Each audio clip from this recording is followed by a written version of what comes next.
이 시간 하나님께서 우리에게 주신 말씀 신약성경 마가복음 15장 21절에서 32절까지의 말씀입니다. 마가복음 15장 21절에서 32절까지 우리 저와 여러분이 한 절씩 교독하시고 마지막 32절 한 목소리로 봉독합니다. 제가 21절 읽겠습니다. 마침 알렉산더와 루포의 아버지인 구레네 사람 시몬이 시골로부터 와서 지나가는데 그들이 그를 억지로 같이 가게 하여 예수의 십자가를 지우고 예수를 끌고 골고다라 하는 곳 번역하면 헤브레 곳에 이르러 몰약을 탄 포도주를 주었으나 예수께서 받지 아니하시니라. 십자가에 못 박고 그 옷을 나눌세 누가 어느 것을 가질까 하여 제비를 뽑더라. 때가 제3시가 되어 십자가에 못 박으니라. 그 위에 있는 죄패에 유대인의 왕이라고 써고 강도 둘을 예수와 함께 십자가에 못 박으니 하나는 그의 우편에 하나는 좌편에 있더라. 지나가는 자들은 자기 머리를 흔들며 예수를 모욕하여 이르되 아하 성전을 헐고 사흘에 짓는다는 자여 네가 너를 구원하여 십자가에서 내려오라 하고 그와 같이 대제사장들도 서기관들과 함께 희롱하며 서로 말하되 그가 남은 구원하였을 때 자기는 구원할 수 없도다. 같이 읽겠습니다. 이스라엘의 왕 그리스도가 지금 십자가에서 내려와 우리가 보고 믿게 할지어다 하며 함께 십자가에 못 박힌 자들도 예수를 욕하더라. 네, 아멘이라고 말하기는 조금 이상한 그러나 오늘 본문에 있는 말씀 예수님께 십자가에 달리시고 운명하시는 그 장면을 본문 가운데 딱 기록되어져 있습니다. 우리 지난 시간에 대한 내용을 함께 살펴보면서 오늘 말씀을 연결짓도록 하겠는데요. 우리 지난 시간에 이런 얘기 있었죠. 바라바와 예수님의 어떤 차이점이 있었는가에 대한 생각을 함께 나눴습니다. 우린 그 모습을 통해서 인간은 평화보다는 본능적으로 폭력을 선호하는 경향이 우리 가운데 숨겨져 있고 감춰져 있다라는 것들을 함께 발견할 수 있습니다. 하지만 예수님 역설적이게도 가장 평화로운 방법, 정말 비폭력적인 방법을 통해 그 모든 것들을 이겨내고 승리를 하신 분이시다라는 것들을 기억하실 수 있습니다. 바로 그런 예수님의 모습을 보면서 우리 인간들, 우리 자신의 모습을 한번 반추해 볼 수 있는 기회가 될 수 있을 것 같습니다. 특별히 그 당시 있었던 군인들의 모습, 군인들은 예수님을 조롱하기도 하고 희롱하는 장면들이 지난 시간에 특별히 줄을 잃었던 그런 장면들인데요. 그때 그들이 생각하는 왕의 개념, 지도자의 개념과 우리가 특별히 예수님께서 우리에게 보여주시고자 하셨던 그 왕의 개념, 지도 개념 많이 달랐다라는 것 우리가 발견할 수 있습니다. 사람을 지배하고 권력을 가지고 철저하게 약자에게 강하고 강한 자에게 굽히는 것이는 그런 모습, 그리고 다른 사람 희생해서 자신의 권력을 유지하려는 것이 일반적인 세상의 왕이었다면 예수님은 그와는 정반대의 삶을 통해서 궁극적인 선을 이루시는 그런 모습이었다라는 것 우리는 기억할 수 있습니다. 바로 그런 예수님이시기 때문에 십자가에 못 박기 전에 그 조롱당하고 부당한 법정에서도 예수님은 폭력적이거나 다른 여러 자신을 변하는 말들을 하지 아니하시고 그대로 고통을 감내하시면서 자신에게 닥친 그 어려움과 조롱과 비난을 몸소 감당하셨습니다. 그리고 이제 십자가의 그 길로 한 걸음 한 걸음씩 나가시게 됩니다. 바로 그 나가는 장면이 오늘 본문 21절부터 이어집니다. 21절 말씀 제가 읽어볼게요. 마침 알렉산더와 루포의 아버지인 구레네 사람 시몬이 시골로부터 와서 지나가는데 그들이 그를 억지로 같이 가게 하여 예수의 십자가를 지우고 라고 하면서 예수님이 십자가를 지고 가는데 누군가를 만나는 장면을 기록하고 있습니다. 예수님께서 십자가를 지고 이제 골고다 언덕으로 올라가십니다.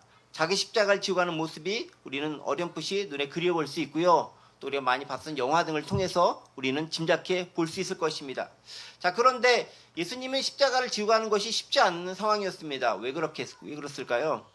이미 너무 많은 짧은 시간 내에 너무 많은 고통과 고난을 다 당하신 거예요.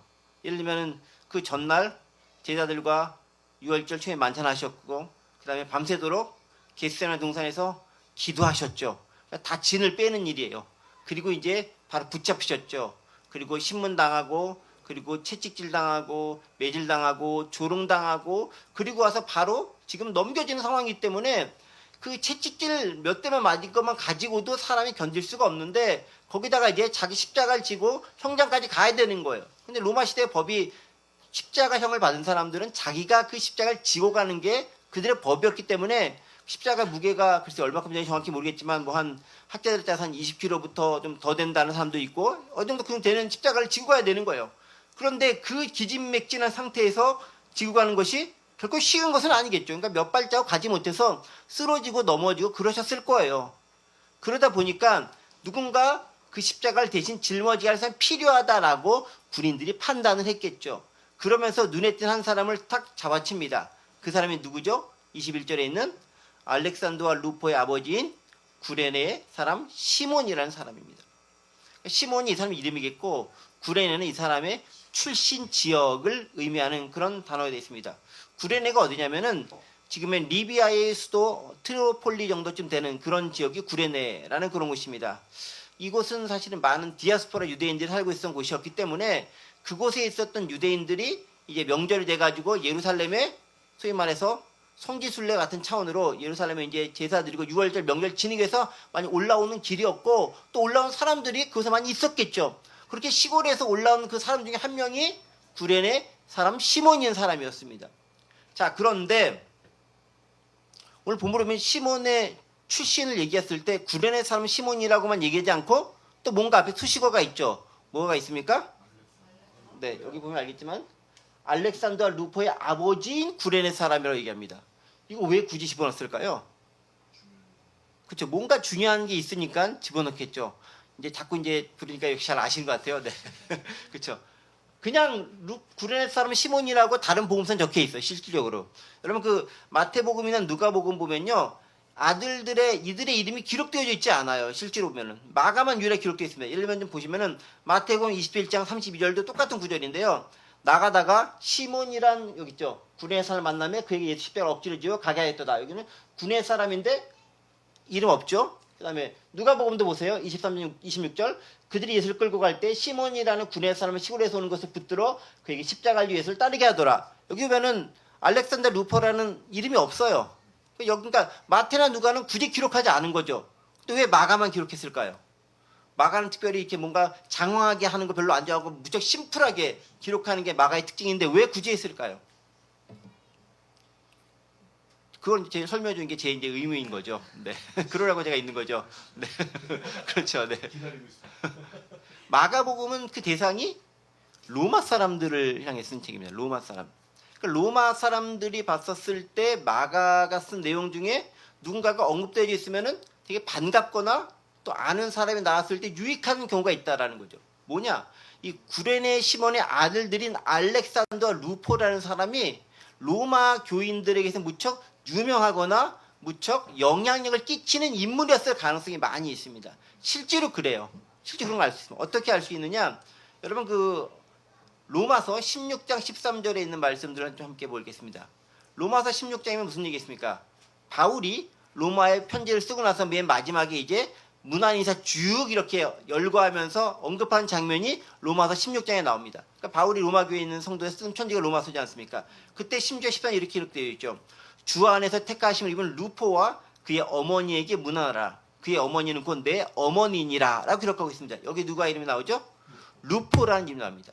여기서 말하는 그 루포가 아까 말한 마가복음에서 얘기한 알렉산더와 루포의 아버지인 구레네 시몬인 거죠. 그러니까 루포는 시몬의 아들인 거죠. 그렇죠? 그러니까 바울이 로마 교회에는 가보진 않았지만 로마의 교회를 일으키고 그 지역에서 활발하게 활동하는데 좋은 영향력, 엄청난 영향을 미쳤던 리더와 같은 역할을 했던 사람이 누구였다고요? 루포라는 사람이었다. 그리고 그의 어머니에게 문안하라는 걸 봤었을 때 내 어머니라고 바울이 얘기하는 것 같이 바울이 도움도 받았을지도 모르게 뿐만 아니라 뭔가 중요한 역할을 많이 감당했던 분이라는 거죠. 그러니까 루포의 어머니는 누굽니까? 시몬의 부인인 거잖아요. 그렇죠? 그러니까 뭐겠어요?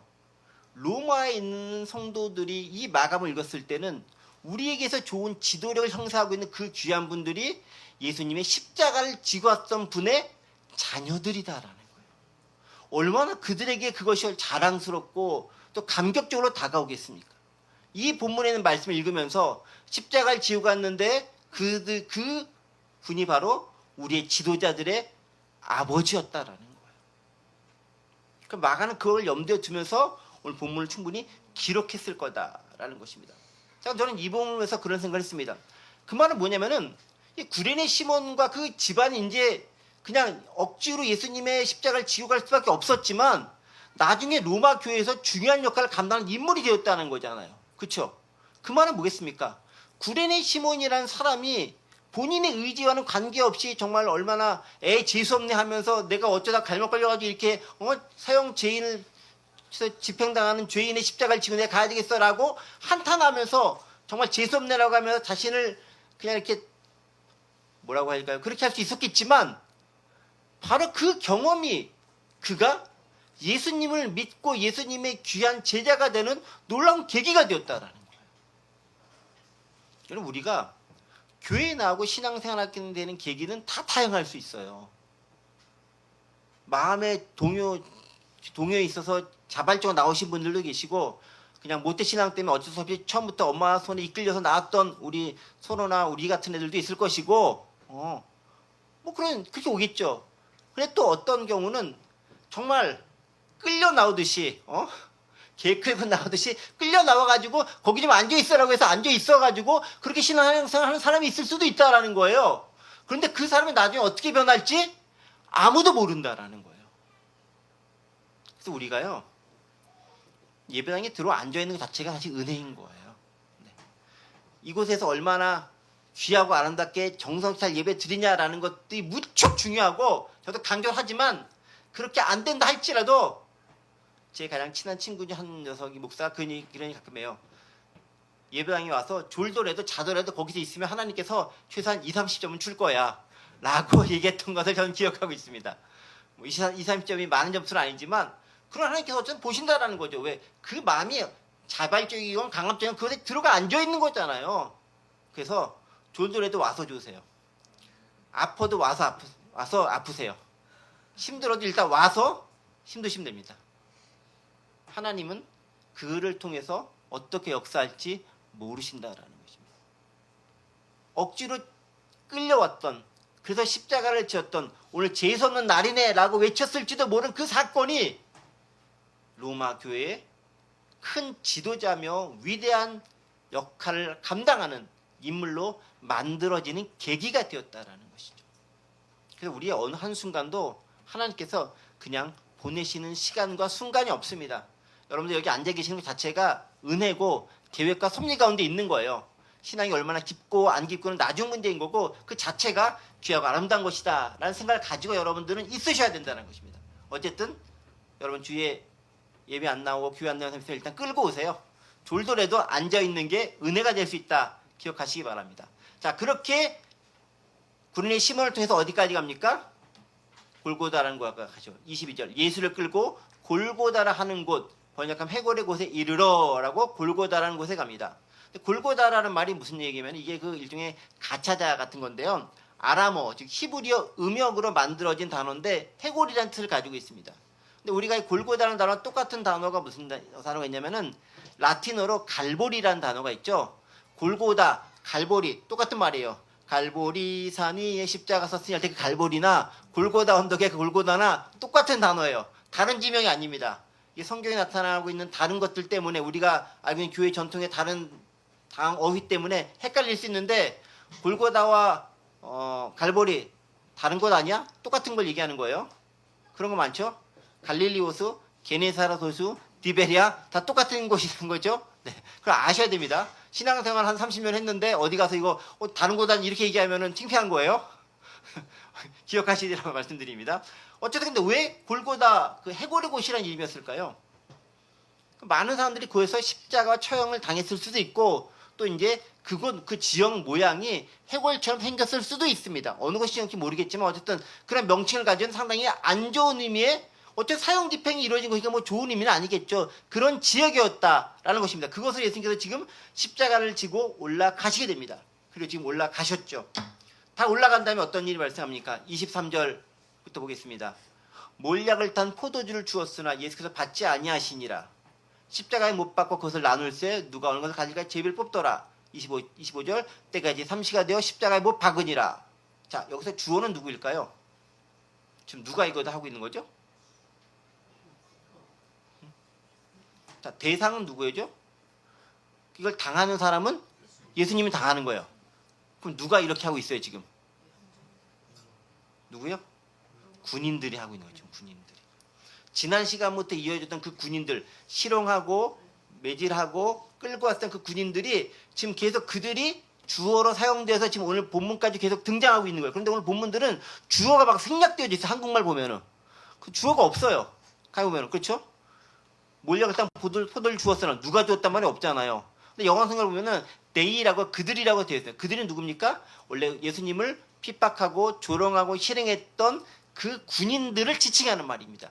그들이 지금 예수님을 끌고 왔고 그들이 예수님 대신에 구레네 시몬에게 십자가를 지웠고 그들이 지금 예수님에게 몰약을 탄 포도주를 주었고 그들이 예수님 십자가에 못 박았고 그들이 예수님의 옷을 나눠 가졌고 그리고 그들이 그 모든 장면들을 집행했다라고 우리는 발견할 수 있는 거죠. 자, 그런데 뭘 줬다고요? 23절.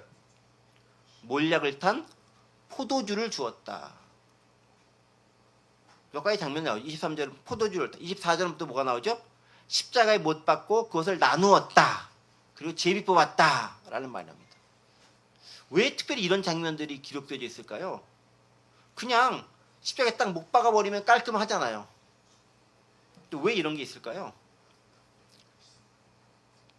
그렇죠? 기본적으로 여러분 그 몰약을 탄 포도주라는 건 뭐냐면은 일종의 마취제 역할을 하는 거예요.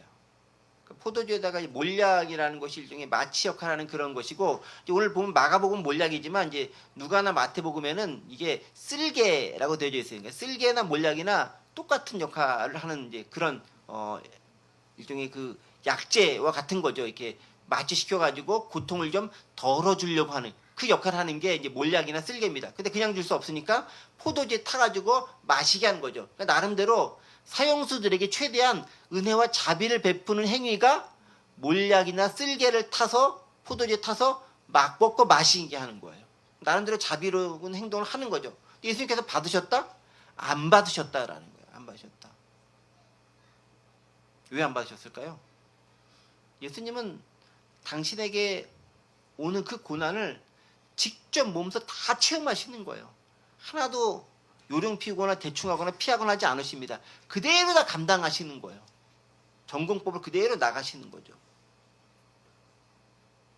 그런데 특별히 몰약을 탄 포도주를 주었다라는 말씀이 기록된 이유는 뭐냐면은 이게 사실은 성경에 기록되어져 있었던 구약의 예언의 말씀이기도 하기 때문에 그렇습니다. 말씀을 좀 보겠습니다. 자, 마가복음 15장 23절에는 몰약을 탄 포도주를 주었으나 예수께 받지 아니하시니라 오늘 본문을 기록되어 있고요. 마태복음 27장 34절에는 쓸개 탄 포도주를 예수께 주어 마시게 하려 하였더니 예수께서 맛보시고 마시고자 하지 아니하시더라. 안 마셨죠? 그리고 이 말씀 원래 어디 기록되어 있냐면은 구약의 시편 69편 21절에 그들이 쓸개를 나의 음식물로 주며 목마를 때는 초를 마시게 하였사오니 라는 그 말씀이 기록되어 있는데 예수님을 마시지 아니하셨도다. 그러니까 구약에 예언되어 있었던 그 말씀들이 하나씩 다 이루어지는 거예요. 지금 고통받는 것들 역시 사실은 이사야서에 기록된 이사야 53장에 기록된 고난받는 예수님의 모습이 그대로 오늘 본문에서 이루어지고 있는 그 장면이기도 합니다. 그러니까 예수님의 십자가상에 이루어지는 장면 하나하나가 다 그냥 이루어진 것이 아니라 이미 예언되었던 말씀들이 그대로 실현됐다라는 거예요. 뿐만 아니죠. 24절은 어떤 장면? 십자가에 못 박고 그 옷을 나눌세 누가 어느 것을 가지고 제비를 뽑더라. 이건 역시 뭔가 기록되어져 있는 말씀 같지 않습니까? 제비 뽑기 없이 기록되어 있는 말씀이죠. 시편 22편 18절에 있는 말씀입니다. 읽어볼게요. 시편 18절입니다. 내 겉옷을 나누며 속옷을 제비 뽑나이다 라는 말씀이 기록되어져 있죠. 이미 그 시대에 다윗 시대에 이런 말씀들을 기록하면서 어떻게 메시아가 고난당하게 되는가가 이미 기록되어져 있었다라는 것입니다. 그러니까 예수님의 고난당하는 장면들은 하나도 자의적으로 이루어진 것이 없어요. 구약에서 예언되었던 것이 그대로 신약에서 성취가 되는 것들이죠. 자, 우린 이걸 보면서 이런 생각을 하게 됩니다. 예수님의 십자가 사건은 그 어느 것 하나 성경에 예언되지 아니한 것이 없습니다. 십자가 사건은 우연이나 갑작스럽게 이루어진 일이 아니다라는 거죠. 지금 다시 말해서 대제사장들이나 장로들이나 서기관들이나 이런 사람들이 빌라도랑 합작해가지고 뭔가 이렇게 일을 꾸며서 이루어진 것 같지만 실제 그들이 이렇게 해서 일은 이루어졌죠. 그러나 그 모든 것들이 하나님의 섭리 가운데 있었다라는 거예요. 그리고 그 되어지는 과정 하나하나가 하나님의 계획 가운데 있었다라는 것 우리는 기억할 필요가 있습니다. 그럼 우리가 삶을 살아가는 건 어느 하나 하나님의 은혜와 장중에서 벗어나는 것이 없어요. 우리가 아무리 발버둥 치고 도망치려 한다 할지라도 하나님의 계획 안에서 우리는 이루어질 수밖에 없습니다. 만약에 우리가 하나님의 계획 밖에서 뭔가를 한다라고 했었을 때 그는 하나님의 버림받은 자겠죠. 올바른 자의 모습이 아니겠죠. 우린 바로 그런 모습을 기억할 필요가 있다는 거죠. 그래서 하나님께서 택하신 자, 하나님께서 계획하신 자, 하나님께서 주관하신 자는 하나님이 끝까지 그 가운데 이끌어 가시고 인도하시고 그를 향한 놀라운 계획을 이루어 가신다라고 하는 것들을 믿으며 생활해 나갈 필요가 있습니다. 어느 것도 그냥 되는 것 없다라는 것입니다. 자, 그리고 언제 못 박히셨죠? 때가 이제 3시가 되어 십자가에 못 박히심이라. 3시는 몇 시쯤 됐을까요? 3시는 한 9시쯤 됩니다. 플러스 6을 하면은 우리가 세는 시간이 나오거든요. 우리 시계를 하면 아침 9시쯤. 그러니까 밤새도록 고통당하고 고난당하고 속전속결 이루어지면서 바로 9시에 십자가에 못 박힌 거예요. 이렇게 빨리 집행되는 경우가 없죠. 이거 뭐 직결 심판에서 바로 사형 집행하는 것도 아니고 되게 속전속결로 모든 게 빠르게 이루어지고 있는 것을 발견할 수 있습니다. 자, 그런데 그렇게 십자가에 못 박힌 다음에 그 십자가에 뭔가가 띄어진 팻망아리 하나 붙습니다. 26절입니다. 그 위에 있는 죄패에 유대인의 왕이라고 쓰여져 있습니다. 왜 유대인의 왕이라고 썼을까요? 예수님을 잡은 죄악, 죄명이 유대인의 왕이다라는, 자칭 유대인의 왕이다라고 또 어느 복음서에 기록되어 있어요. 그 말은 뭐냐면 유대인의 왕이라는 것이 예수님을 정치범으로 잡아 넣을 수 있는 유일한 근거가 되는 거기 때문에 그래요. 물론 예수님은 유대인의 왕이 아닌 게 아니죠. 사실 맞긴 하죠. 근데 예수님께서 말씀하셨던 왕은 로마 군인들이 기대했던 그런 왕이 아니었잖아요. 군림하고 통치하고 있는 척하고 내가 높아지기 위해 다른 사람들 막 짓밟고 명령대로 해! 라는 그 왕이 아니라 평화를 주고 사랑하고 낮아지고 섬기면서 그들이 잘 살아갈 수 있도록 모든 걸 내어주는 분으로서의 왕, 그분이 예수님이셨다라는 거죠. 그래서 참 아이러니하게 유대인의 왕이라는 죄명의 팻말이 그대로 십자가에 붙어 있어요. 그래서 여러분들 십자가에 다 잡히신 그 모습을 잘 보고 있으면은, 제대로 고증된 걸 보고 있으면은 거기 이렇게 유대인의 왕이라고 쓴 글귀가 보여야 되는 거예요. 그런데 그 유대인의 왕이라는 것들도요, 하나의 언어로만 쓴 게 아니에요. 세 개의 언어로 기록되어 있습니다. 어떤 언어로 기록되어 있을까요? 제일 먼저 히브리어, 아람어가 기록되어 있죠. 아람어금 히브리어 똑같은 이제 비슷한 언어니까 그 사람도 읽을 수 있어야 되니까. 두 번째, 그 당시에 공용 언어 무슨 언어였죠? 헬라어. 헬라어도 기록되어 있습니다. 그리고 또 그가 그 나라가 어느 나라의 통치를 받고 있었죠? 로마. 그러니까 로마 자로도 기록되어 있습니다. 그러니까 히브리어, 헬라어, 라틴어 세 가지 언어로 죄다 기록되어져 있습니다. 아주 재밌는 거죠. 히브리어로 기록됐다라는 것은 유대인들에게 읽으라고 하는 것들이고요.